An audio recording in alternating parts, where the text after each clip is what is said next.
ఈ హోల్డ్పై ఎటు తేల్చిన సర్కారు జగన్ సర్కార్ రాజకీయ లబ్ధి కోసం అస్పందీలకు మేలు చేసేందుకు సెటిల్మెంట్ల కోసం నిషేధిత జాబితాలను భూములను యథేచ్ఛగా ప్రీ హోల్డ్ చేసేసింది.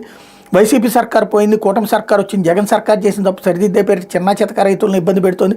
ప్రీ హోల్డ్పై ఎటు తేల్చకుండా కాలం గడిపేస్తున్నాడు అడ్డగోలుగా జగన్ అనే ఏకంగా 13 లక్షల ఎకరాలు ప్రీ హోల్డ్, అందులో 5.75 లక్షల ఎకరాలు అక్రమమే చర్యలు తీసుకోవాల్సింది వీటిపైనే. కానీ మొత్తంగా రిజిస్ట్రేషన్ ఆపిన ప్రభుత్వం ఎకరం 2 ఎకరాల రైతులకు తీరని కష్టం పరిష్కారంపై స్పష్టత ఉన్న వాయిదాల పరం మరో 2 నెలల నిషేధం పొడిగింపు అన్నటువంటి వార్తని హైలైట్ చేశారు. ఇక్కడ వీళ్ళే అడ్డదిడ్డమైన అబద్ధాలు రాస్తారు, ఆ తర్వాత ఆపేశాక అదుగు జనాలు తిడుతున్నప్పుడు అదంతా మళ్ళీ వైసీపీ మీదకి తోస్తారు. వైసీపీ ప్రీ హోల్డ్ చేసినప్పుడు అది పర్ఫెక్ట్గానే వెళ్ళింది.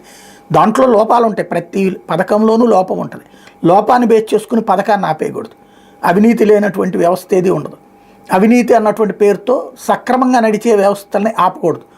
పేద ప్రజల దగ్గర కూడు నోటి దగ్గర తీయకూడదు. ఇక్కడ తీసేసి ఆ తర్వాత దాని మీద వేరే రకంగా చెప్పుకురావడం నడుస్తోంది. లేకపోతే